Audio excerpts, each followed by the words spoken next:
still in the air. This hot coffee's going to taste good. Thanks, Mrs. Horton. How long are you going to call me Mrs. Horton? Well, what would you like me to call you? I can't call you Mother because I've already had one real mother. And Mrs. Horton is entirely too formal for a future son-in-law. Well, what do your other children call you, Mrs. Horton? Well, they've called me Mom and Mama and Mummy, and they've even called me Hey. Ben calls you Alice. Well, that's right, Tony. Why not call me Alice? Well, if it's okay. Of course. I'd like it. Okay, you got a deal, Alice. Thanks. You know, I just remembered. I can't remember calling my own mother anything but Mother. Never Mom? Or Mama. I guess she just wasn't the type. I remember her very well. Your mother was a gentle lady, Tony. Yes, she was. I must have missed her a great deal. I did in the beginning, but I was 14 when she died.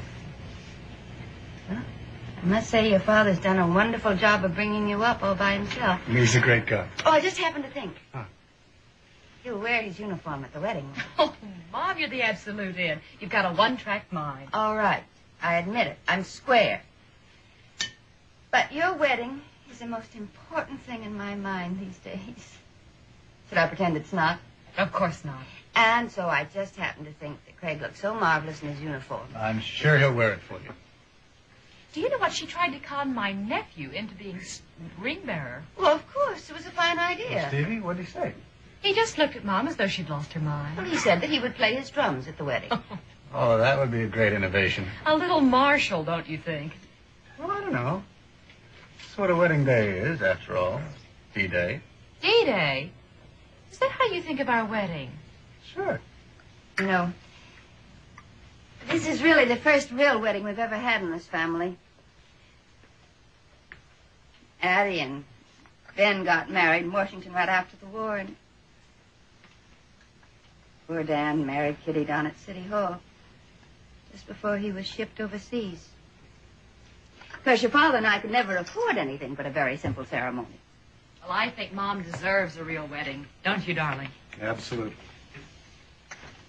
Hey, Mom, are you going to cry just like in the movies? You bet your boots I'm going to cry. It's all right. I'll probably cry a little bit myself for my long-lost, lovely bachelor days. Like Mickey? Well, lucky Mickey. Tony.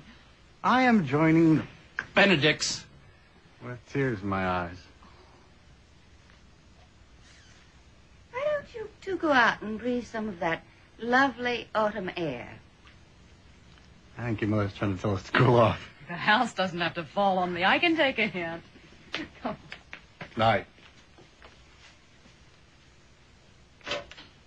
Alice. Thanks for the coffee. Good night, Tony.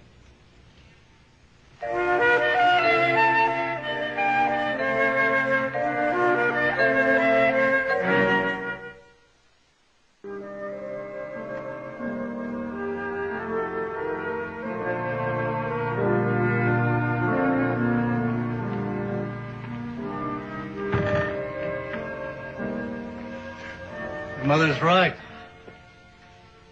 It's a great night.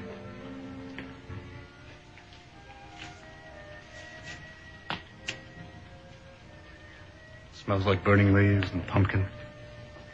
And bayberry? Don't smell any bayberry. Oh, you'll smell bayberry in Boston. Now, why'd you bring that up? Boston? Because you'll be there in a couple of days.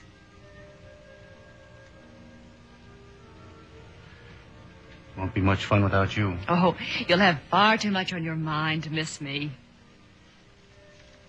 Hey, why don't you come with me? Oh, now, Tony, we've gone over that before. You know it's better that you go alone for these interviews. Yeah, but just suppose that I can't get that teaching fellowship. But you've got to think optimistically. There's no question at all in my mind of what you're going to get that fellowship. See, that's what love does to a girl. You don't leave any room for doubt in your mind. I certainly don't. We can't afford to. For the first time in my life, I wish I were a millionaire.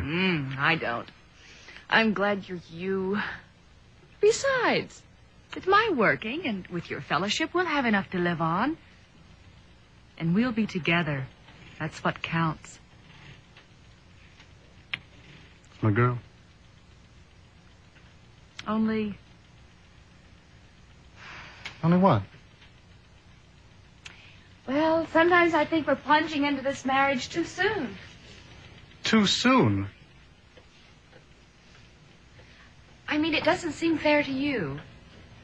Oh, maybe we should have waited until you're really settled in Boston with an apartment and that fellowship and at peace with the world. Hey, how long do you think I'm going to be at peace with the world without you?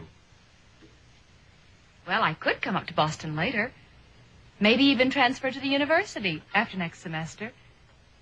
We could have a quiet little wedding in Boston. And rob your mother of all that fun? She'd understand. Yeah, but I won't.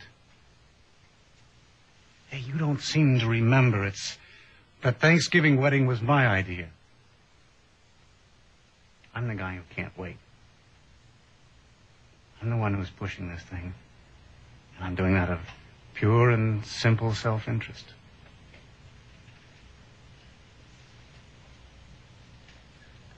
Don't you know how much I love you?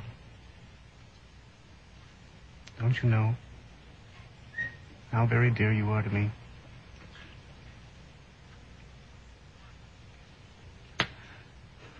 I'm worse than your mother. I just can't wait till the day that I hear that wedding march played. Stevie's drums, I don't care what kind of music they play, just as long as I can kiss my bride on my wedding day. Oh, Tony, you're a nut.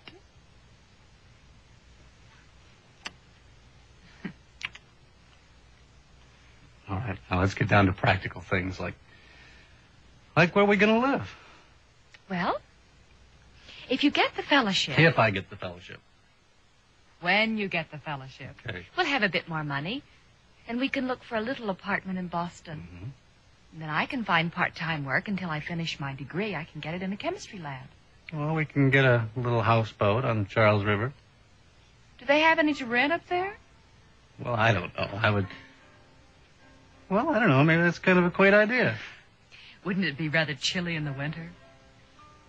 Well, if it is, we've got our love to keep us warm. Hey, doesn't the Charles freeze in the winter? I don't know. If it does, we'll just skate off to class just like Hans Brinker. Oh, Tony, I wish we were there right now. Hey, first things first. I mean, first the wedding and then the honeymoon. You're so conventional. Yeah, well, one of us had better be. You wantin' hussy.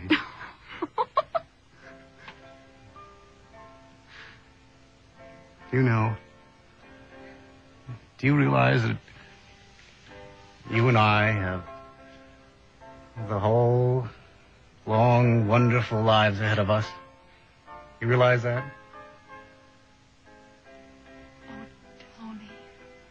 Why, you'd want this. I don't want it. I didn't even take it. Miss Olson, you were caught right in the act of taking it. What I don't understand is why you didn't give your right name. I am a Horton. Isn't that right, Grandpa? No, Julie, your name is Olson. I'm your grandfather, but not your father. You've been able to get in touch with her parents yet? No, they're still out, and I left word at the house for them to call down here as soon as they return. Well, we're going to have to hold her, you know. We can't let her go until we talk to them.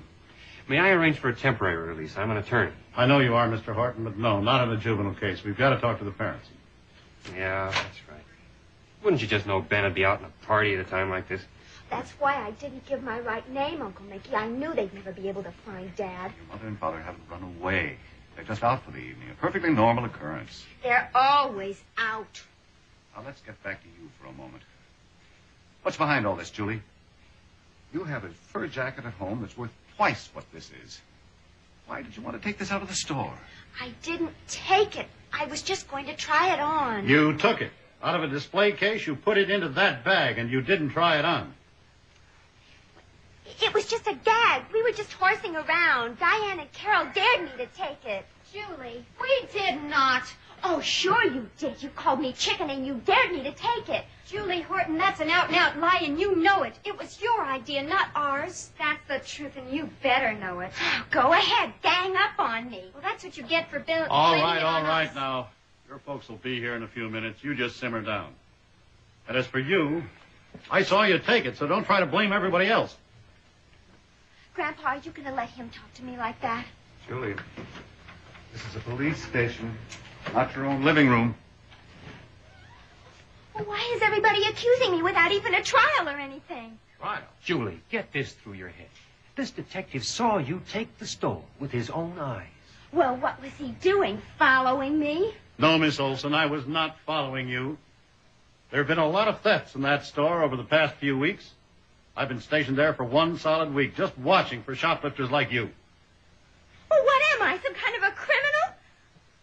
I'll pay for the old stole. It was just a joke. I wasn't going to keep it. Sure. That's what they all say.